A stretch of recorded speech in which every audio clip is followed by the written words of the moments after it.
Olá!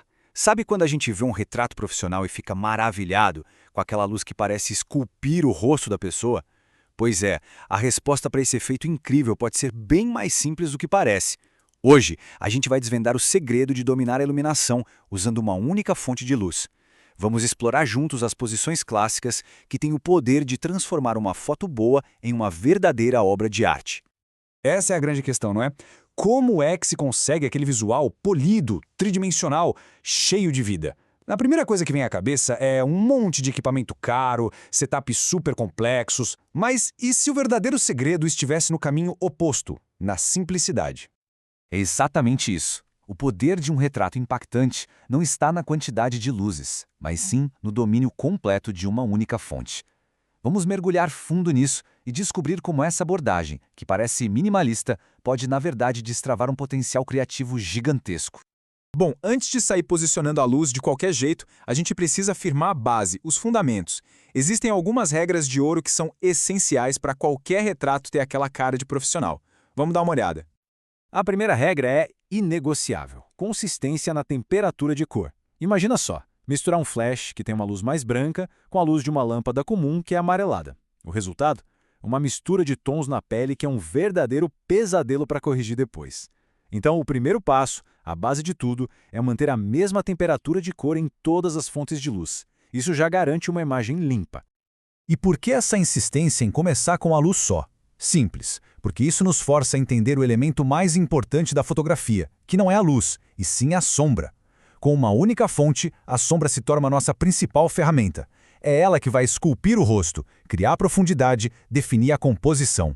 É o jeito clássico de aprender. E olha, dominar isso primeiro é o que vai permitir, lá na frente, adicionar mais luzes de forma inteligente. Ok, com a base sólida, a gente chega na primeira grande decisão criativa. Qual é a qualidade da luz que vamos usar? A escolha entre uma luz dura ou uma luz suave vai definir completamente o clima, a emoção do retrato. E aqui o ponto crucial é entender que não existe luz certa ou errada. São ferramentas diferentes para contar histórias diferentes. A luz dura, que vem de uma fonte pequena, cria drama, contraste forte, realça cada textura da pele. Já a luz suave, que vem de uma fonte grande como um softbox, é o oposto. Ela abraça o rosto, suaviza as texturas, traz uma sensação de elegância. A escolha depende 100% da mensagem que a imagem quer passar. Agora sim, chegamos ao coração do nosso guia. Vamos explorar as 5 posições de luz que são literalmente os pilares do retrato há séculos. Dominar essas posições é como aprender o vocabulário básico para se tornar fluente na linguagem da iluminação. A primeira é a famosa Butterfly Lighting, ou luz borboleta. O nome já dá a dica, né? A luz fica posicionada quase de frente para o modelo, só que um pouco acima da linha dos olhos. E o resultado é uma pequena sombra que se forma logo abaixo do nariz, que lembra o formato de uma borboleta. Essa é a queridinha dos retratos de beleza e moda. E não é à toa.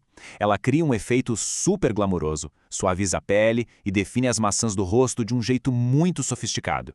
O resultado é limpo, elegante, com uma cara de editorial de revista. Em seguida, a gente tem a Loop Lighting. Para chegar nela, a gente move a luz um pouco para o lado, num ângulo de mais ou menos 45 graus, e mantém ela um pouquinho acima do olhar. A sombra que se forma aqui é um pequeno loop, uma curvinha ao lado do nariz, apontando para o canto da boca. Olha, se tem uma posição que é o coringa da fotografia de retrato é essa. Estima-se que uns 80% dos retratos profissionais usam essa luz ou alguma variação dela. Por quê? Porque ela adiciona volume e dimensão ao rosto sem ser muito dramática e favorece praticamente todo mundo. Na dúvida, comece com a Loop Lighting, que a chance de acertar é enorme. A terceira posição é a icônica Rembrandt Lighting, que tem esse nome em homenagem ao grande pintor. Aqui a gente leva a luz ainda mais para o lado, lá para os 75 graus mais ou menos. O efeito característico é aquele pequeno triângulo de luz que se forma na bochecha que está mais na sombra. Essa iluminação é puro drama. É artística, é intensa, define muito bem a estrutura óssea do rosto de uma forma poderosa. É perfeita para retratos com uma pegada mais masculina, para fotografar artistas, músicos, ou seja, qualquer situação que peça um clima mais misterioso e impactante. Com a Split Lighting, o drama chega no nível máximo. A luz é posicionada exatamente a 90 graus, bem do lado do modelo. O resultado é exatamente o que o nome diz: uma divisão, um split. Metade do rosto fica iluminada e a outra metade completamente na sombra. O efeito é super gráfico, teatral, muito forte, mas, atenção, essa é uma luz que precisa ser usada com uma intenção muito clara, porque ela não vai favorecer todo mundo. É uma ferramenta para projetos artísticos, editoriais que buscam um impacto visual imediato e tenso. Por último, vamos para High Fashion Lighting. Aqui, a luz vem de cima e de um ângulo lateral, ali entre 45 e 60 graus. O objetivo é bem específico: iluminar os pontos altos do rosto, como as maçãs do rosto e a ponta do queixo. E essa técnica ilustra de forma brilhante o poder da luz para esculpir. Ela cria um visual de extremo glamour, muitas vezes deixando os olhos numa sombra mais profunda e misteriosa. Isso dá um ar sofisticado até caro à imagem.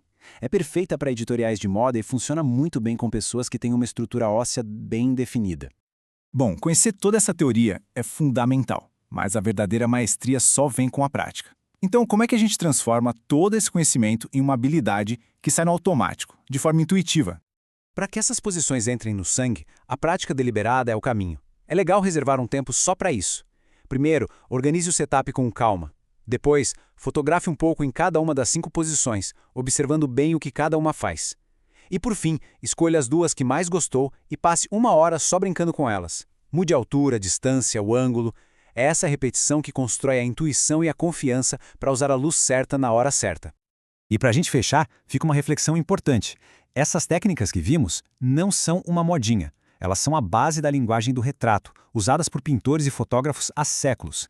Então, dominar uma única luz e essas posições clássicas não é só aprender uma técnica, é aprender a falar a linguagem visual universal da fotografia.